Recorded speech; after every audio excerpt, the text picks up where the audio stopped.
মিজানের মিষ্টির দোকানে কয়েক ধরনের মিষ্টি পাওয়া যায়। এর মধ্যে রসগোল্লা এবং রসমালাই বেশি পাওয়া যায়। তাছাড়া সন্দেশ, অন্যান্য মিষ্টিও পাওয়া যায়।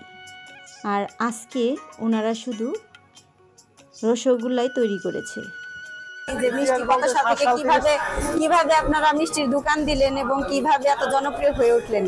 জনপ্রিয় বলতে সবই আল্লাহর ইচ্ছা, তারপর ভালো কিছু ট্রাই করছি, এই জন্যই আর কি 7 সাল থেকে শুরু করছি, মানে প্রচলন পরিচিতি পাইছি আর কি, বছর পাঁচেক হয়েছে। ভালো লাগতেছে? হ্যাঁ, মজা।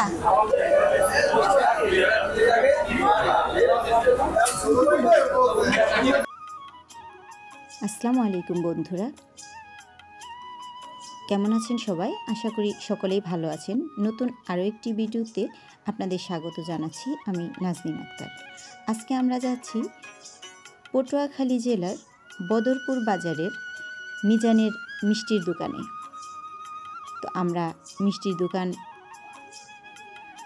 ঘুরে দেখব এবং আপনাদের দেখাবো। বন্ধুরা, আমরা চলে এসেছি মিজানের মিষ্টির দোকানে। পটুয়াখালীর বিখ্যাত মিষ্টি মিজানের মিষ্টি।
বন্ধুরা, আপনারা দেখতে পাচ্ছেন এরকম করে বক্সে ভরে ভরে ওনারা মিষ্টিগুলোকে সাজিয়ে রাখছে, যাতে কাস্টমার আসলে অর্ডার করলে ওনারা সাথে সাথে দিতে পারে।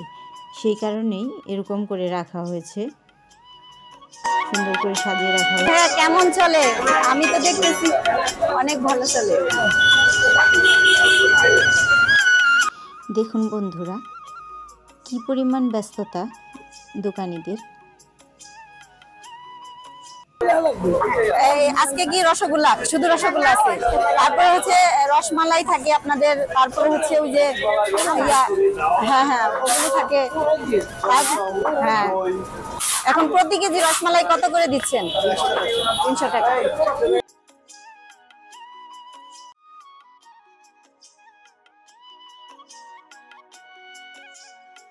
এখানেও বড় গামলার মধ্যে ভরে মিষ্টি রাখা হয়েছে, রসগোল্লা। এই তো কাস্টমাররা আসতেছে, একটু পরেই অনেক কাস্টমার আসবে। এখানে কাউন্টারে মিষ্টি নিয়ে কাস্টমাররা টাকা দিয়ে চলে যাচ্ছে।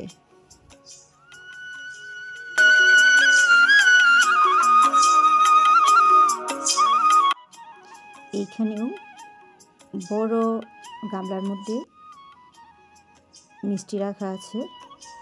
আমি হাফসামনির জন্য মিষ্টি অর্ডার করলাম। হাফসামনি এখন মিষ্টি খাবে।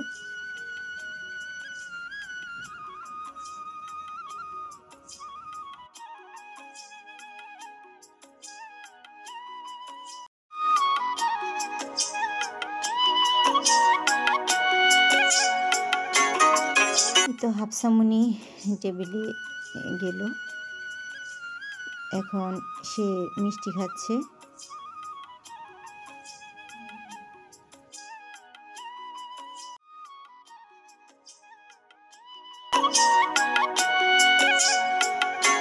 কত মানুষ আসতেছে মিষ্টি খাওয়ার জন্য, উপচে পড়া ভিড়।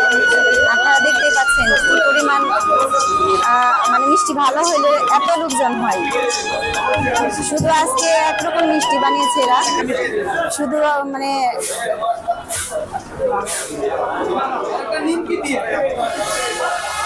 শুধু রসগোল্লা।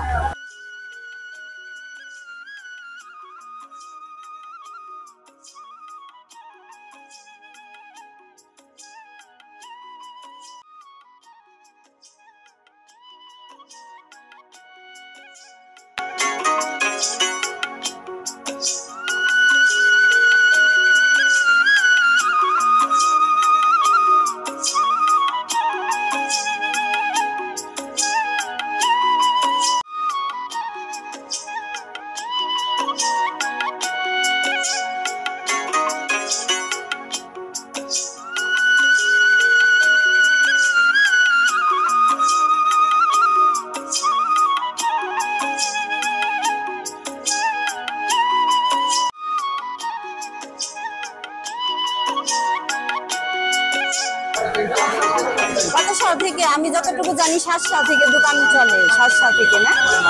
আচ্ছা। আর আমি কিন্তু অনেক কিন্তু আপনাদের দোকান থেকে মিষ্টি খাই, কিন্তু কখনো ভিডিও করি না, এই ফার্স্ট আপনাদের দোকানের ভিডিও করতেছি।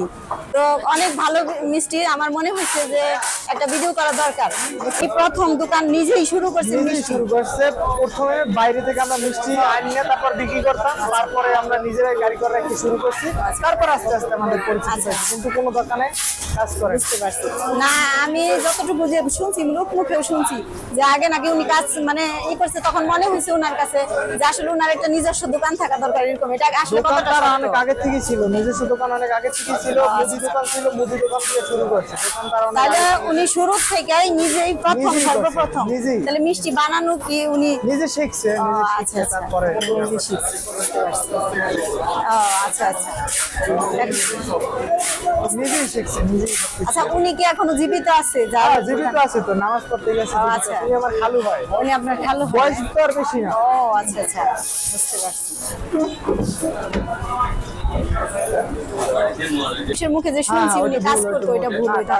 কোনো দোকানে কাজ করে না, এই যে অন্য দোকানে না, উনি নাকি আগে অন্য দোকানে মানে কাজ করতো, অন্য কোনো দোকানে কাজ করে না, ওটা ভুল।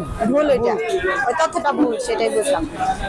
যাক, ভালো হয়েছে। আর আজকে আমার আসার উদ্দেশ্য হয়েছে এটা, আজকে হাটবার উপচে পড়া ভিড় করবে, এটা এই ভিডিও করবো। ক্রাউড আজকে, এর তো বেশি ক্রাউড ছিল, ঈদের সময় এর তো বেশি ক্রাউড ছিল, বাট এখন তো একটু কমছে। প্রথম দিন, দ্বিতীয় দিন আরো ক্রাউড ছিল। বন্ধুরা, আজ এ পর্যন্তই। আমি এখন আমার গন্তব্যে চলে যাব। সবাই ভালো থাকবেন, সুস্থ থাকবেন। আল্লাহ হাফেজ, আসসালামু আলাইকুম।